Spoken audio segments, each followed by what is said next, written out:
Hello, welcome to the Comic Book Commentary. I'm Bo Leidig, and we're back with another issue of Spawn, and a fantastic issue at that, I might add. So let's zoom in and take a closer look. First published in September of 1992, we can see here that Spawn number 4 is the very first issue of Spawn to ever feature another character on the cover. Here we see a very cool close-up shot of the Violator, super detailed, super ugly, ready to fight. This issue is so good. Story, pencils, inks, Todd McFarlane. Letters, Tom Orzechowski. Editor, Terry Fitzgerald.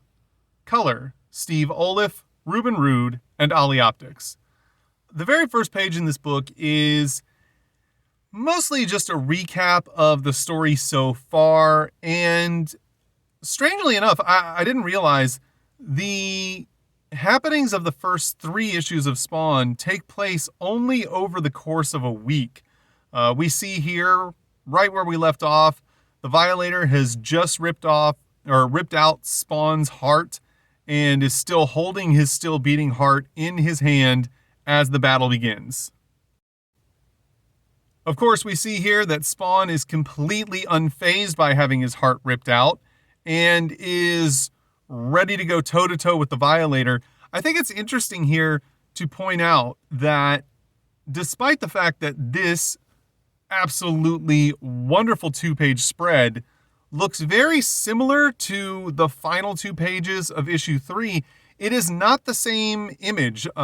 If you'll recall, the last page on issue 3, you could see the full back of the Violator in. This is a completely redrawn 2-page spread for this issue, which I absolutely applaud Todd McFarlane for doing. He could have taken the easy way out and just reprinted the final page from the last issue, final 2 pages, I should say, from the last issue, but he went the extra mile. He gave us more incredible artwork that looks terrific, and it's a dedication to this book that Todd had from the very beginning of wanting to make it successful and wanting to give it 100%. On the next page, we see that the Violator is actually quite perturbed by the fact that Spawn can survive without his heart being inside of his body. He's very angry about the fact that he can rip his heart out and it has absolutely no effect on Spawn. Apparently, this is something that is not common, I guess, with Hell Spawns, or if it is, it's not something that the Violator has dealt with before. And he's very angry because he believes that this is a power that he should possess and Spawn should not. The next page, of course, is once again another advertisement for issue number 14 of Wizard Magazine, because man, Wizard really wanted image readers to read issue number 14 of their magazine. Here on the next page, we see that Violator is still very angry, still trying to come to terms with the fact that Spawn can survive without a heart. He throws Spawn's heart on the ground. We can see that Spawn's power level is currently at 8664. Spawn is just letting Violator rant because, as it states here in the book, what do you say to a offspring from the pits of hell? However, Spawn does take the opportunity to pick his heart back up and place it back into his chest, and then the wound instantly heals. Spawn has the ability to basically heal any wound instantly. However, his body will heal any wound over a period of time if he just leaves it alone as well. On the next page, we once again see an advertisement for you to go out and find your local comic book retailer. Once again, that's a great idea. I agree. You should do that. And on the next page, we see that Spawn has now put 2 and 2 together. He realizes that Malbolgia has not only tricked him, but he's also tricked the Violator into believing a different set of lies. And while Spawn, I guess, sympathizes is probably not the correct word, but understands the plight that the Violator is going through right now. He's also very upset about the fact that the Violator just ripped his heart out and is ready to take the fight right back to him. Once again, we get another awesome 2-page spread. We see that Spawn quickly unleashes a blast of hellfire, which explodes a hole through the Violator's chest, blasting his own heart out, blasting all sorts of other weird, decaying demon organs out of him. There's gore all over the wall behind him. And we see here in this side scroll kind of narrative that Spawn is a little perturbed by the fact that not only can he do these things, but at this point, he doesn't even question it anymore. He's just almost accepted this as his new normal, which is pretty impressive considering he's only been back in the world of the living for a week at this point. However, we see here on the next page that the Violator is also unfazed by getting his heart blown out, and in fact, he takes the opportunity to chastise Spawn for thinking that such an attack would do any real damage to him, and calls him an idiot and tells him that he's not the only one that can survive without a heart. And that if Spawn is trying to play the eye for an eye game, that he better be ready to go toe-to-toe with someone who is, I guess, his physical equal, at least, as we see the Violator grab him, throw him into a brick wall. However, Spawn, not really affected by this too much. He's really strong. He's really tough. He gets right back up and tells the Violator that essentially it's go time. Here on the next page, the battle starts to really heat up. The Violator gets into Spawn's face, starts to take the attack to him. Spawn quickly fires back with a huge blast of necro energy. The Violator then, I guess, bites Spawn, as the large chomp word would imply. The two of them keep fighting. They eventually rip each other's arms off when suddenly they are interrupted by another.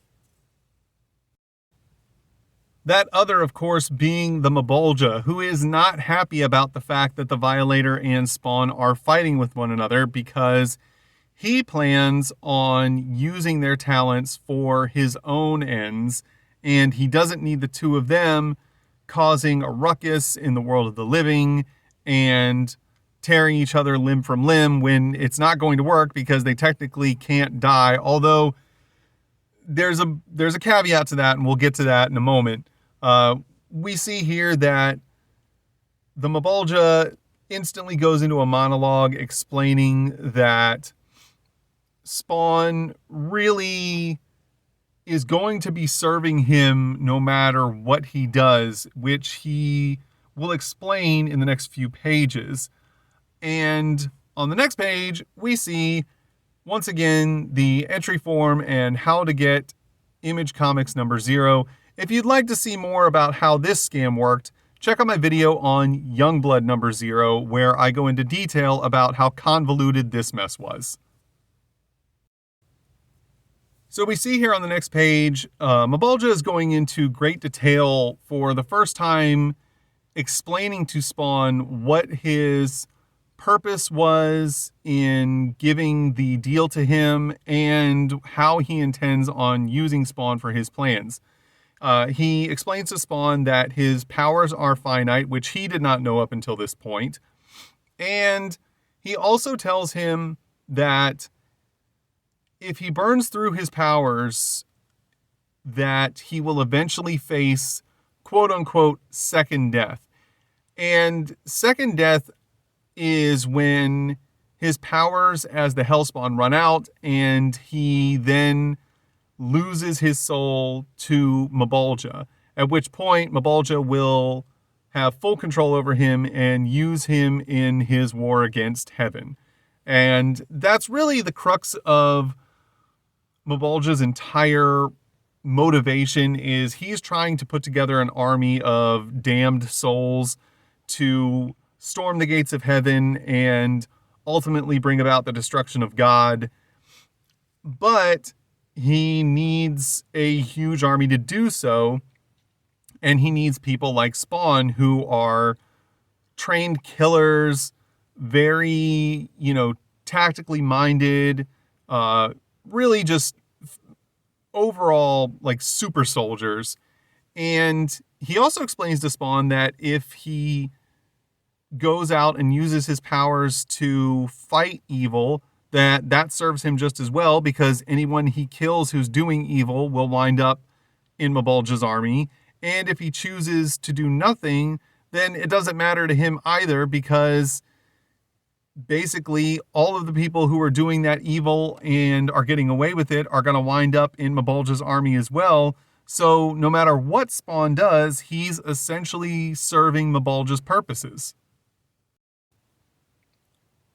Spawn, of course, is somewhat dumbfounded by this revelation as Mabolja continues to basically explain to him that he holds all of the cards and that his purposes are going to be served by Spawn's existence no matter what he tries to do. He does, however, heal Spawn's arm because he doesn't want him to use up any more of his powers, which I guess seems a little odd considering that when he uses up all of his powers, he'll just go back to hell and be in the services of Mabolja, but perhaps Mabolja wants him to last on Earth for as long as possible. And then on the next page, we see that the Violator is very angry about all of this because he believes that he is owed some debt of gratitude by Mabolja for carrying out his work here on Earth. Violator was supposed to keep tabs on Spawn. However, he took it upon himself to go out and start killing mafiosos, creating all kinds of a stir in New York City, and then going toe-to-toe with Spawn. However, none of these things were part of Mabolja's plan, and now he's upset and wants Mabolja to heal his arm as well because he feels that he is owed. Mabolja, of course, is having none of this because he is angry at the Violator for not following his instructions and very much chastises him. And while he does technically heal his arm, he reverts Violator back to his clown form, as we see right here. However, he now cannot change back into his demon form and is stuck in the form of the clown, which he's not happy about, but tries to play off as he enjoys being short, fat, and ugly, and he tries to make it seem as though this punishment is not something that is upsetting him. I'd like to point out he's still wearing the Image Comics t-shirt here, and, it's pretty obvious that Violator is not happy about these new developments. We see here at the top of the next page that Clown is angry and decides to sulk off into the darkness, which leaves Spawn alone to try and process everything that he's been told by Mabolja. It's pretty obvious how heavily this weighs on him, and he doesn't know what the correct path to choose is. He quickly steals a trench coat and a hat out of a car, which even that makes him angry because now he feels he's nothing more than a common thief.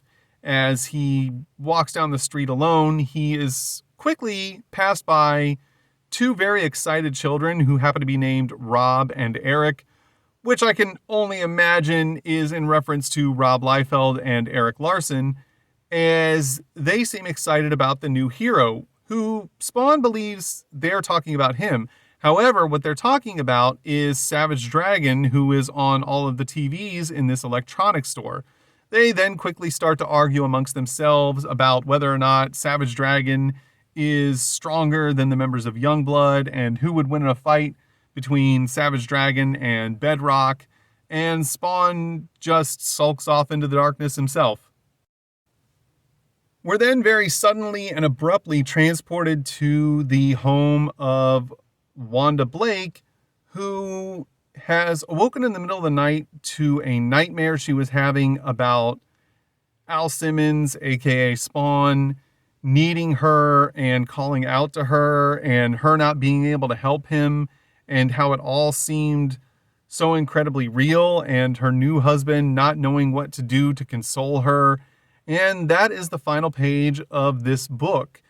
Well, the story, anyways. Here on the next page, we see the spawning ground. We get a little recap of what happened at San Diego Comic-Con 1992 from Todd McFarlane, basically saying there was almost a riot at the Image booth with just people mobbing them. They had multiple Image, basically almost every Image creator at that time at the Image setup at San Diego Comic-Con. They had people dressed up in costumes, and it was really just a very raucous time. Other than that, it's just a couple of just letters talking about, what readers thought of the direction Spawn was going in, and liking the ideas that Todd McFarlane was playing around with the character, and really enjoying the art style. It was kind of cool just to, see what people back then thought about this book at the time.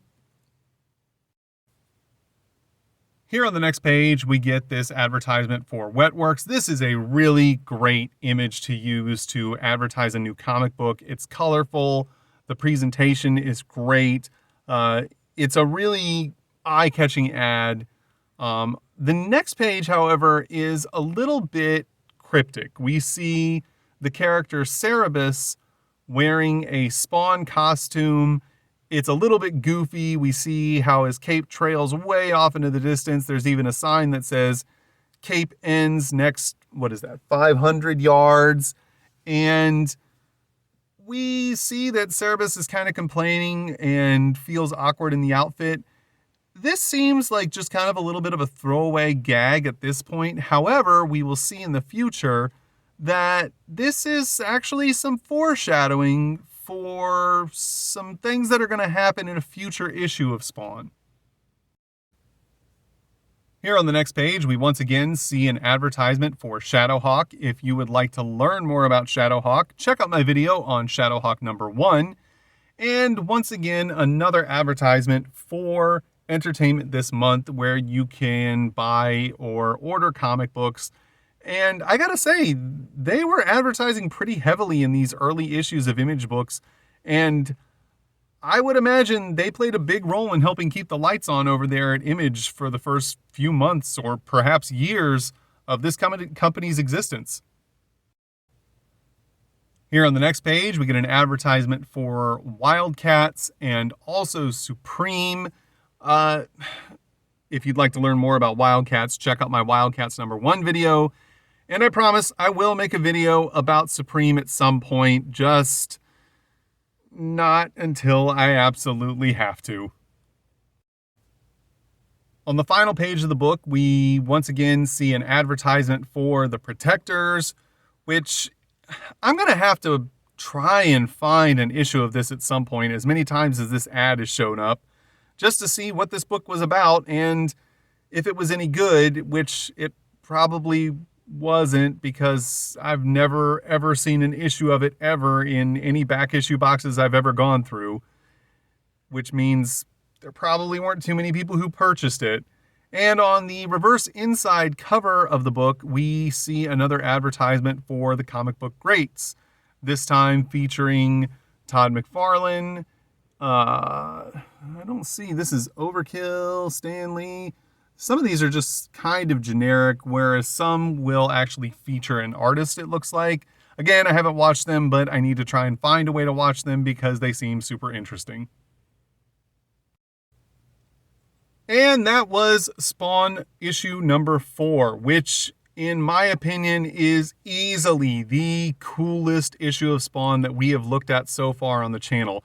I cannot express enough how much I enjoyed going back and reading this book. This is such a cool issue, such an important issue in terms of really fleshing out a lot of the story, explaining the almost paradox that Spawn finds himself in terms of, you know, whether or not he's going to try and do right by the world, or if he should just give up, or, you know, what he can possibly try and do to combat Mabalja when Mabalja holds all the cards. We also get to see, you know, a good example of how powerful the Violator is, and, you know, the struggle that he and Spawn are intertwined with each other. It's a really cool book, and if you've got a chance to buy it, it's not super hard to find. Go ahead and buy it. This book is awesome. The artwork's awesome. It's just a fun read start to finish. And if you enjoyed today's video, please feel free to comment, like, subscribe. I really, really can't stress enough, you know, how much that helps, and, you know, how much I enjoy making these videos for you guys. You know, outside of that, thanks for stopping by and taking a look at my video. Have a great day.